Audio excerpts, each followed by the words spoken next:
Hello बच्चों, work power energy में हम लोगों ने कंजर्वेटिव फोर्सेस के बारे में पढ़ लिया था। तो आज इसको आगे बढ़ाते हैं।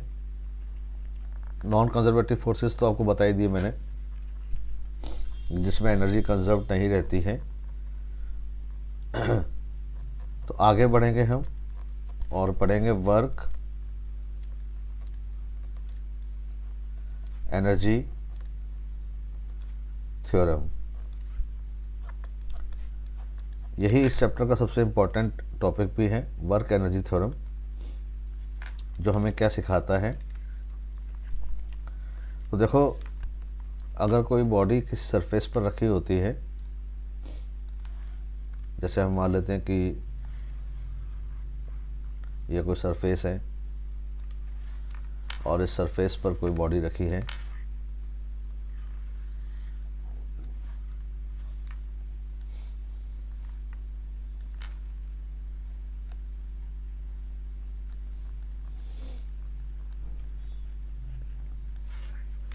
और ये नीचे की तरफ स्लाइड कर रही है। कौन कौन से फोर्सेस यहाँ पर लग सकते हैं? ये सरफेस मैंने यहाँ पर जो बनाई है ये रफ सरफेस है।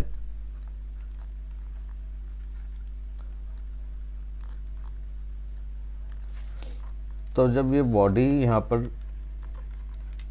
मूव कर रही है इस इंक्लाइंड प्लेन पर,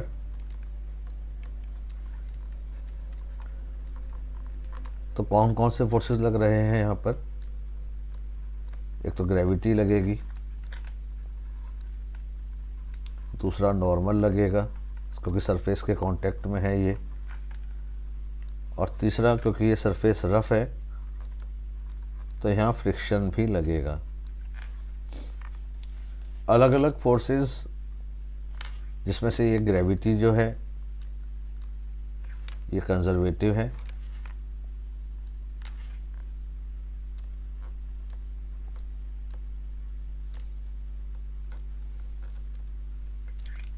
नॉर्मल रिएक्शन जो कांटेक्ट फोर्स है ये कंजर्वेटिव भी हो सकता है और नॉन कंजर्वेटिव भी हो सकता है। फ्रिक्शन हर हालत में नॉन कंजर्वेटिव है, क्योंकि यहाँ एनर्जी का लॉस होता है। तो मेरा कहने का मतलब ये है कि जब कोई बॉडी मूव करती है तो बहुत सारे फोर्सेस उस पर लग सकते हैं। उसमें से कुछ कंजर्वेटिव होते हैं, कुछ नॉन कंजर्वेटिव, और कुछ ऐसे भी होते हैं जो कंजर्वेटिव हो सकते हैं, नॉन कंजर्वेटिव, जो कंडीशन पे डिपेंड करेगा। तो बहुत सारे फोर्सेस होते हैं। तो वर्क डन क्या आता है? तो सबसे पहली बात तो हम ये देखें कि in the presence of so many forces, यानी कि बहुत सारे फोर्सेस की प्रेजेंस में जो वर्क डन आता है, work done by all the forces, यानी कि जितने भी फोर्सेस हैं उन सब का मिलाकर के जो वर्क डन आता है, is equal to the change in kinetic energy of the body.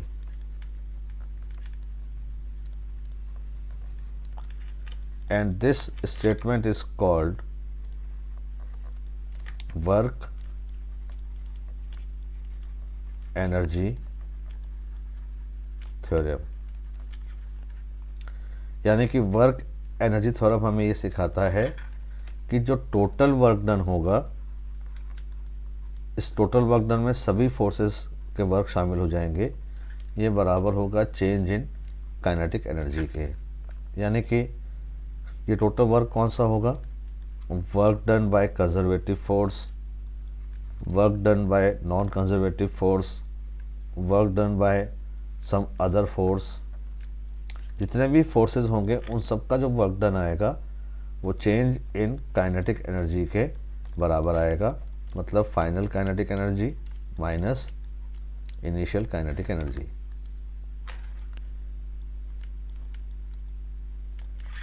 ये स्टेटमेंट जो है ये कहलाता है वर्क एनर्जी थ्योरम।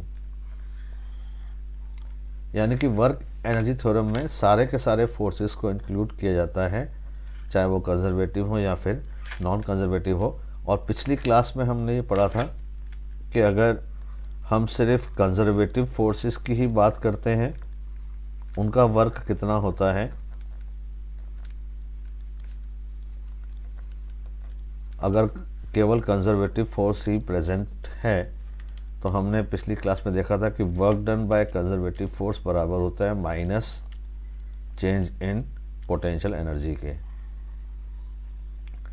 तो वर्क एनर्जी वाला जो चैप्टर है इसके अंदर यही दो इम्पोर्टेंट फैक्ट्स हैं, यही दो इम्पोर्टेंट बातें जो आपको क्वेश्चन सॉल्व करने में हेल्प करती हैं।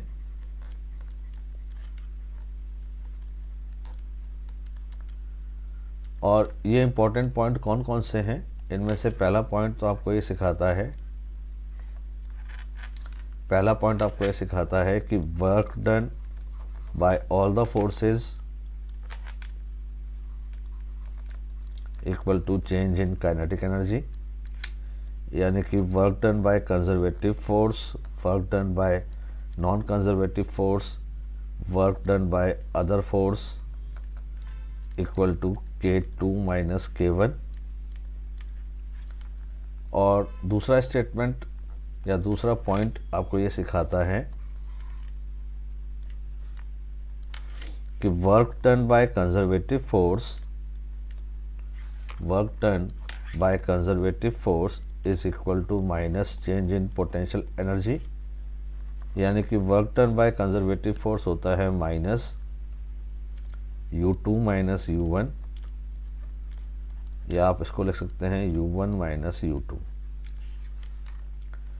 इन दो स्टेटमेंट के भरोसे ही ये पूरा का पूरा चैप्टर चलता है, जिसमें आपको ये बातें बिल्कुल क्लियर कट समझ में आ जानी चाहिए कि ये वर्क एनर्जी थ्योरम है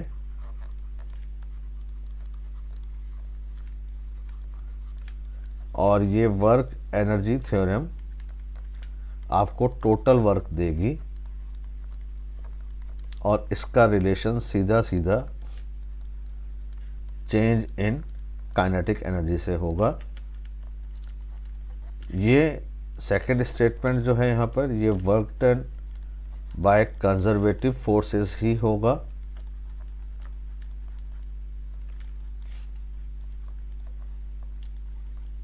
और इसका सीधा relation minus change in potential energy से होगा, राइट।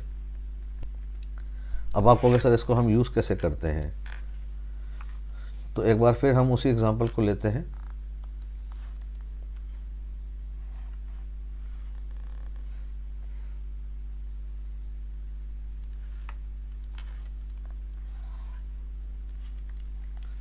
मान लेता हूँ मैं वही सरफेस रफ है,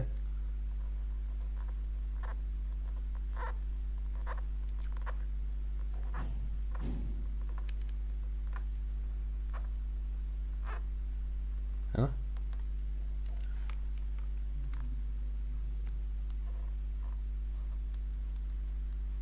अब आपसे कोई बोलता है कि body is released from zero velocity,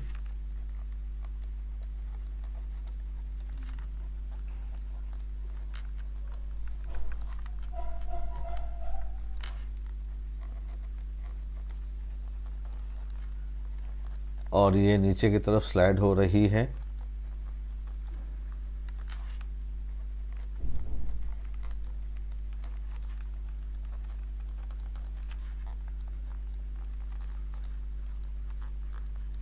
तो बताओ वेलोसिटी कितनी होगी बॉटम पर।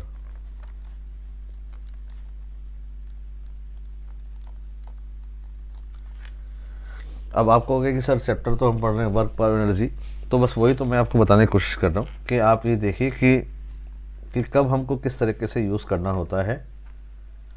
मान लेते हैं कि ये h हाइट है और ये s है, ये एंगल थीटा है। तो इस बॉडी पर अगर आप ध्यान से देखेंगे कि कौन कौन से फोर्सेस इस पर लग रहे हैं, तो आपको दिखेगा कि ग्रेविटी लग रही है नीचे की तरफ, जिसका एक कंपोनेंट आएगा इस तरफ mg sin थीटा, और ये कंपोनेंट हो जाएगा mg cos थीटा, ये कंपोनेंट हो जाएगा नॉर्मल, और इस तरफ लगेगा फ्रिक्शन मोशन के अपोजिट डायरेक्शन में। यही फोर्सेज इसके ऊपर लगेंगे। तो आपने कहा कि सर मैं यहाँ पर फोर्सेस देखता हूँ, पहला फोर्स तो मुझे दिख रहा है यहाँ पर वो mg sin थीटा है,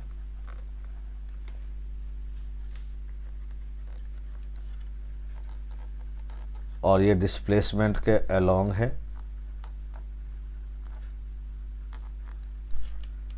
दूसरा फ्रिक्शन है, ये फ्रिक्शन है, ये हो जाएगा mu mg cos theta, mu n होता है आप जानते ही हैं। ये डिस्प्लेसमेंट के अपोजिट है। तीसरा नॉर्मल है जो डिस्प्लेसमेंट के परपेंडिकुलर है, क्योंकि डिस्प्लेसमेंट इसी डायरेक्शन में हो रहा है, ये डायरेक्शन डिस्प्लेसमेंट की है।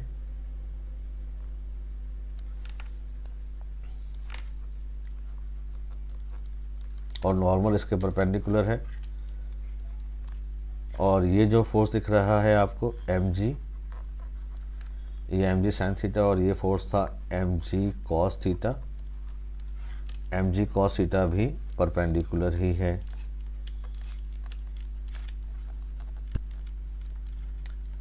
परपेंडिकुलर है तो वर्क डन 0 हो जाएगा, ये वर्क डन भी 0 हो जाएगा। तो कुल मिलाकर के आपको 4 फोर्सेस दिख रहे हैं यहाँ पर। तो आपको करना क्या है, आपको ये करना है कि सब मिला के जो वर्क डन होगा वो चेंज इन काइनेटिक एनर्जी के होगा। अब आप सब का वर्क डन कैलकुलेट कर लें यहाँ पर, W1 plus W2 plus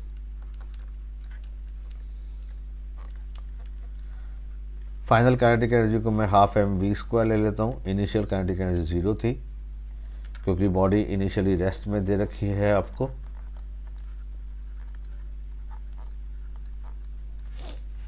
W1 ये रहा 1, डिस्प्लेसमेंट की डायरेक्शन में है, तो mg sin theta into s, ये डिस्प्लेसमेंट के अपोजिट है तो माइनस आ जाएगा, म्यू mg cos थीटा और डिस्प्लेसमेंट s। W3 और W4 दोनों 0 हैं। तो हिसाब से देखा जाए तो एक लाइन में आपका आंसर आ जाएगा। इसके अंदर आप mgs कॉमन ले लें, sine theta minus mu cos theta half mv², m से m कैंसिल हो जाएगा और ये वैल्यू आ गई v की।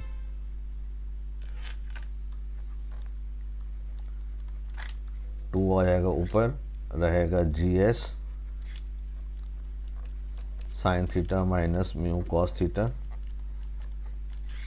v की वैल्यू चाहिए आपको,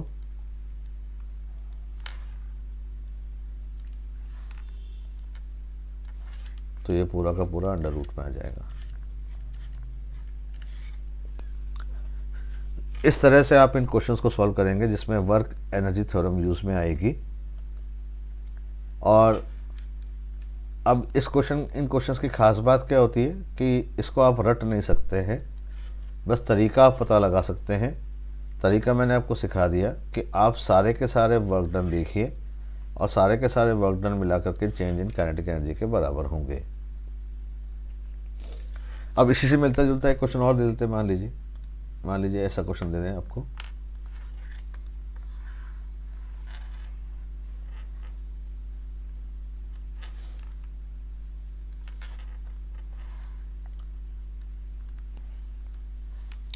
सपोज कीजिए ये क्वेश्चन आपके सामने आता है कि एक बॉडी है,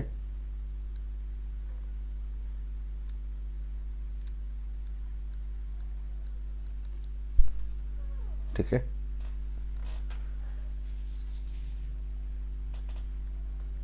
जीरो वेलोसिटी से स्लाइड करती है।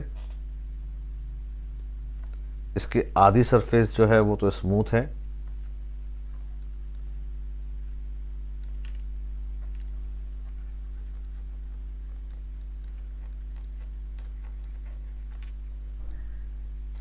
ए से लेके बी तक इसकी आधी सरफेस है जो पूरी तरह से स्मूथ है, और बी से लेकर के सी तक जो आधी सरफेस है वो रफ है।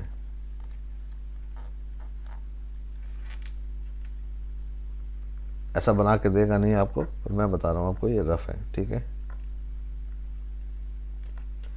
यानी यहाँ से यहाँ तक का डिस्टेंस s है, तो यहाँ से यहाँ तक का डिस्टेंस भी s है। अब सवाल ये आता है कि एक बॉडी है, उसको आपने रिलीज किया है रेस्ट से, और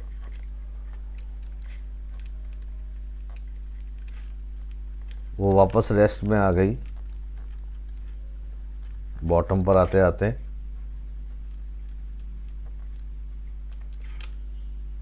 तो बताओ म्यू कितना आएगा। ये क्वेश्चन आपके सामने आ गया कि ये बॉडी रेस्ट से चली थी और यहाँ आती आती फिर रेस्ट पे आ गई।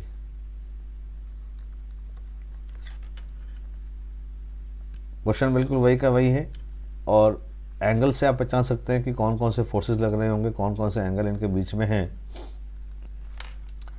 तो वही की वही बात अगर हम करें यहाँ पर, तो एम जी साइन थीटा यहाँ लग रहा होगा, है ना, और ये एम जी साइन थीटा होगा। जब ये बॉडी यहाँ पर पहुँच जाएगी तो एम जी साइन थीटा तो लग ही रहा होगा, वो तो पूरी सरफेस पे लगेगा ही लगेगा, लेकिन अब इस डायरेक्शन में फ्रिक्शन भी लगने लग जाएगा।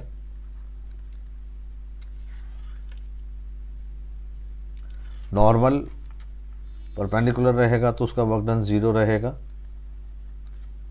एम जी कॉस थीटा का वर्क डन भी 0 रहेगा। तो आपको यहाँ पर दो फोर्सेस दिख रहे हैं मेन, एक एम जी साइन थीटा जो डिस्प्लेसमेंट की डायरेक्शन में है,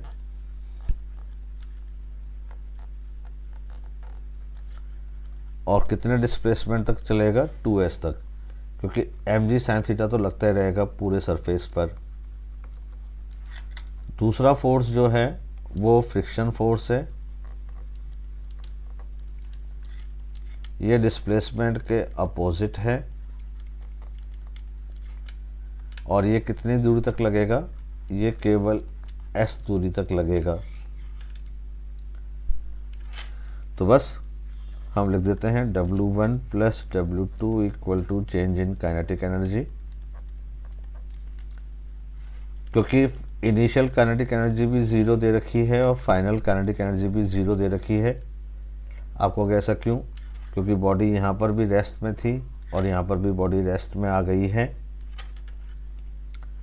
तो इसका मतलब इसका राइट हैंड साइड तो 0 हो जाएगा। ग्रेविटी की बात करते हैं तो M G sine theta displacement था 2s, ये हो जाएगा minus mu M G cos theta, और डिस्प्लेसमेंट हो जाएगा s। तो यहाँ से हमारा क्वेश्चन शुरू हुआ था। इससे पहले तो हमने इसके ऊपर की तैयारी की थी, जितना देखा कौन कौन से फोर्सेस हैं, क्या क्या फोर्सेस हैं। तो बस एम जी कॉमन आके कैंसिल हो जाएगा, एस भी कट जाएगा, यहाँ बचेगा 2 साइन थीटा, और ये म्यू कॉस थीटा इधर आ जाएगा, कॉस थीटा साइन के नीचे जाएगा, तो म्यू बराबर आ जाएगा यहाँ पर 2 tan थीटा। आप देख लेना किसी भी बुक में अगर ये क्वेश्चन एक लाइन में किया हो तो, अलग अलग तरीके लगा के लोग करते हैं। वर्क एनर्जी थ्योरम से ये क्वेश्चन इतने आसान हो जाते हैं। बस जो आपको ध्यान रखने वाली बात है वो यही है कि आप सारे के सारे फोर्सेस देखें और ये पता लगाएं कि वर्क डन कितना है, ठीक है ना।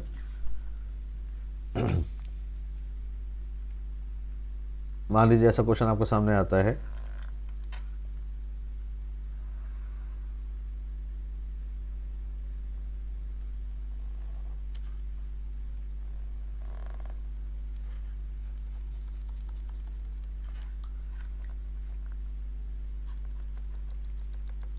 ये एक सरफेस है, स्मूथ सरफेस है,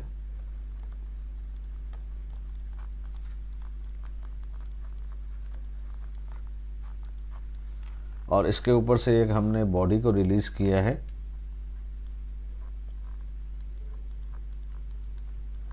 ज़ीरो वेलोसिटी से ये बॉडी इसके ऊपर फिसलती है, और यहाँ पर हमने एक स्प्रिंग दे रखी है।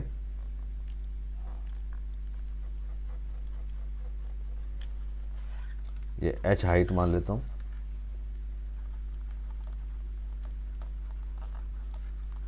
Body is released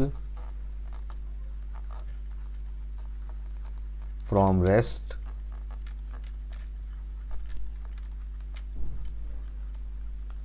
as shown.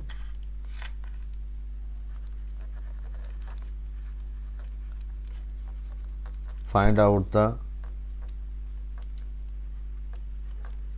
maximum compression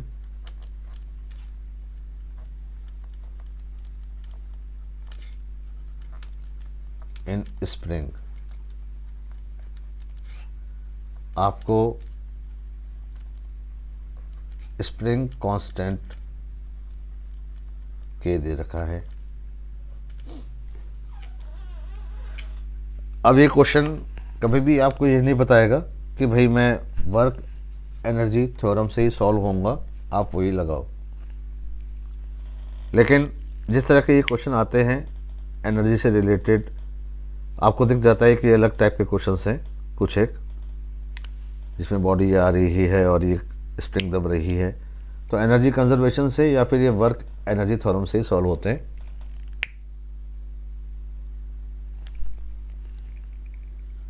तो वही कोशिश हम करते हैं यहाँ पर। तो आप ध्यान से देखें अगर यहाँ पर, तो सब मिलाकर के कितने फोर्सेस हैं।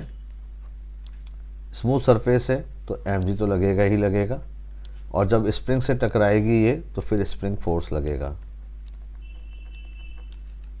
अब किस्मत की बात यह है कि ये दोनों ही कंजर्वेटिव फोर्स हैं।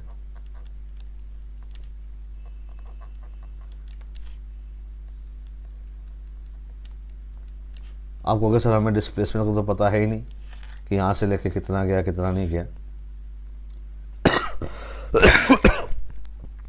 लेकिन हम ये तो बोल सकते हैं ना कि W1 plus W2 equal to change in kinetic energy. Initial kinetic energy तो ज़ीरो है, ये बात तय है, क्योंकि बॉडी आपने जब रिलीज़ की थी तो इसकी वेलोसिटी ज़ीरो थी, तो इसका मतलब इनिशियल काइनेटिक एनर्जी तो ज़ीरो है। अब जब ये बॉडी नीचे आएगी और नीचे आकर के स्प्रिंग को दबाएगी,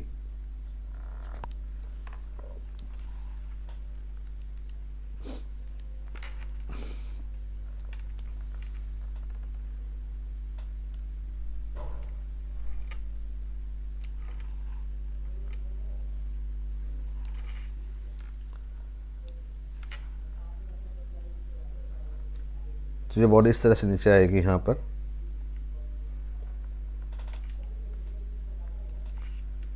स्मूथ सरफेस है,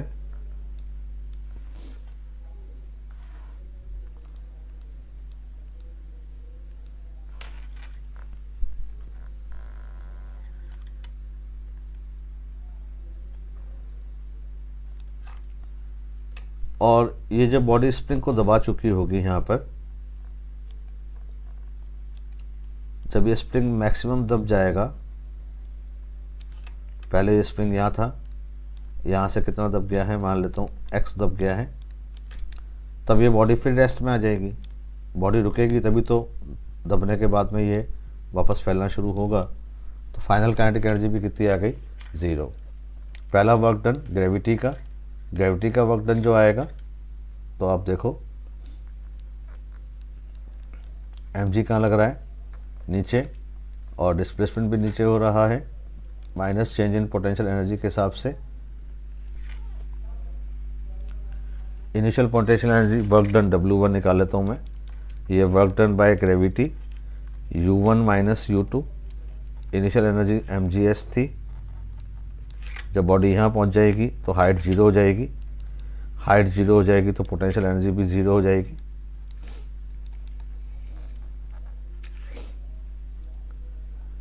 स्प्रिंग फोर्स लगेगा इस डायरेक्शन में और स्प्रिंग का डिस्प्लेसमेंट हुआ है इस डायरेक्शन में। Work done bye spring force आपको पता है हाफ के एक्स स्क्वायर होता है, तो W2 हो जाएगा यहाँ पर माइनस हाफ के एक्स स्क्वायर, क्योंकि के एक्स और डिस्प्लेसमेंट अपोजिट हैं।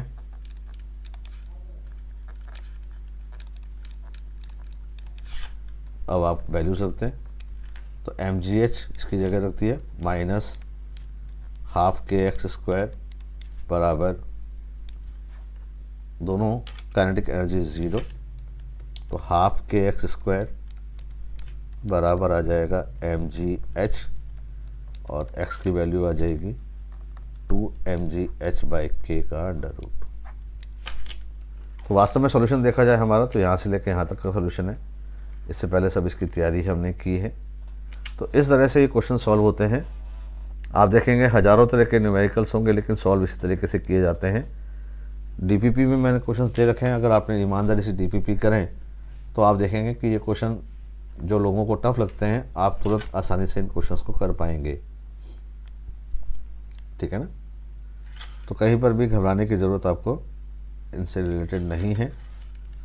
ये जो एग्जांपल हमने किए हैं इनको एक बार फिर आप देखिएगा वीडियो में, रिवाइंड करके आराम से पॉज करके फिर देखिएगा तो आपको समझ में आ जाएगा।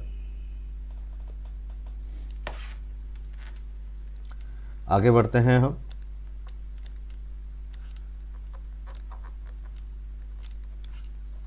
Conservation of mechanical energy.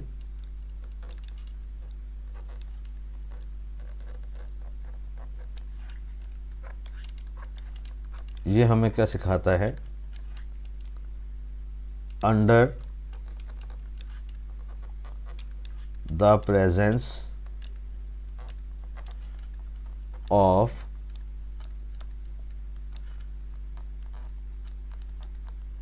Conservative forces only, यानी कि केवल कंजर्वेटिव फोर्सेस ही होने चाहिए, तो total sum of kinetic energy and potential energy remain constant.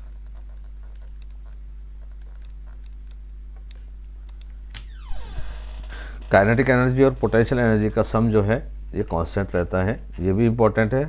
ऊपर वाले क्वेश्चंस जो हमने किए हैं वो इससे भी हम कर सकते हैं, लेकिन ध्यान रहे कि वही क्वेश्चन हम कर पाएंगे जिनमें केवल कंजर्वेटिव फोर्सेज ही हों।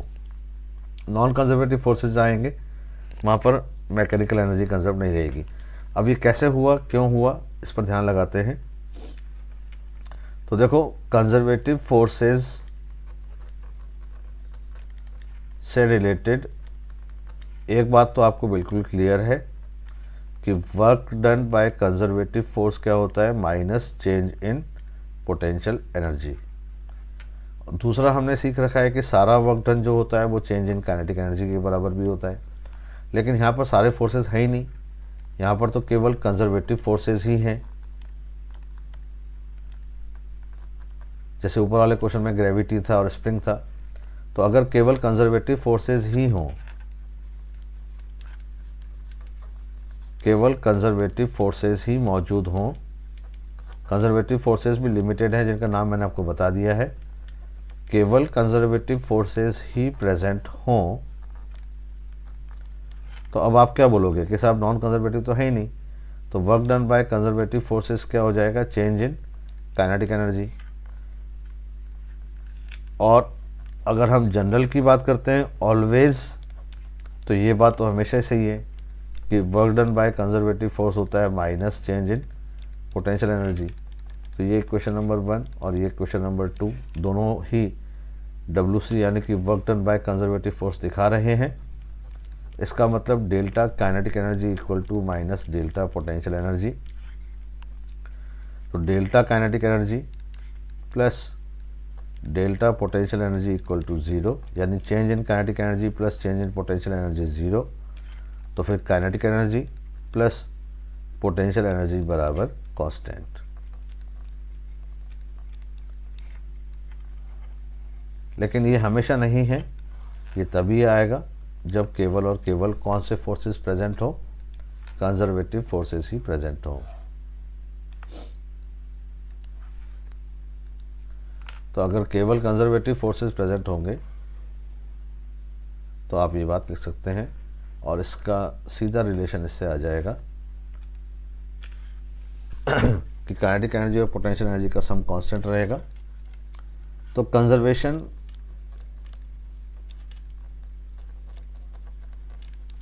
ऑफ मैकेनिकल एनर्जी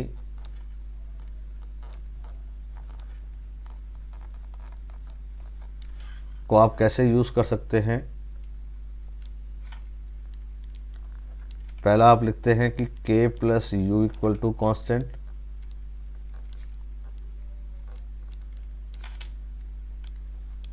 दूसरा आप ये भी बोल सकते हैं कि delta kinetic energy plus delta potential energy बराबर 0। चेंज इन काइनेटिक एनर्जी का मतलब K2 minus K1 plus change in potential energy का मतलब U2 माइनस U1 बराबर 0।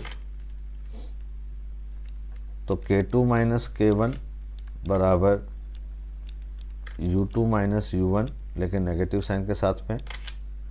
तीसरा आप ऐसे भी यूज़ कर सकते हो इस स्टेटमेंट को, K2 प्लस U2 को यहाँ छोड़ दो,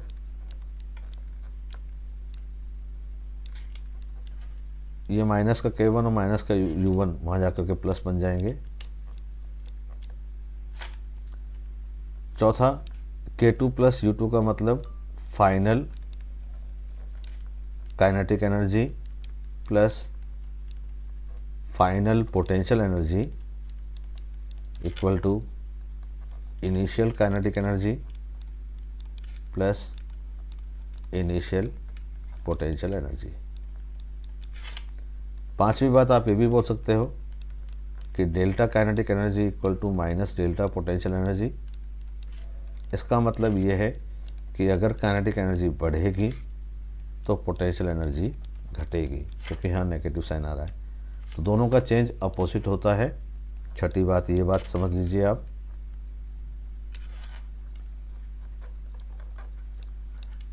change in kinetic energy and potential energy is always opposite conservative forces की प्रेजेंस में।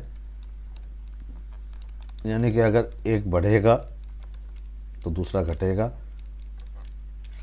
और एक घटेगा तो दूसरा बढ़ेगा।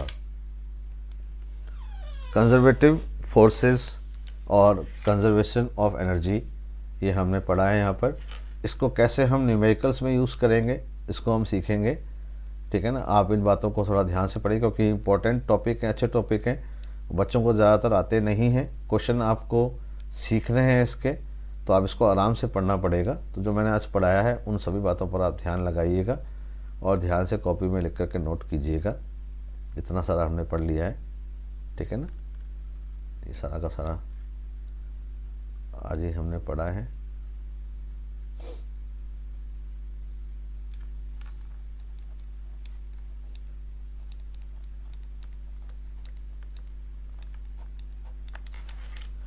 अब इसको कैसे यूज़ करेंगे हम कंजर्वेशन ऑफ एनर्जी को, इसको हम नेक्स्ट वीडियो में सीखेंगे। आप ईमानदारी से इसको सीख लीजिए। आज ही मैं इस पर एक और वीडियो बनाऊंगा अभी, तो आपको और सिखाऊंगा इसमें कि कैसे इस पर यूज़ हम करेंगे।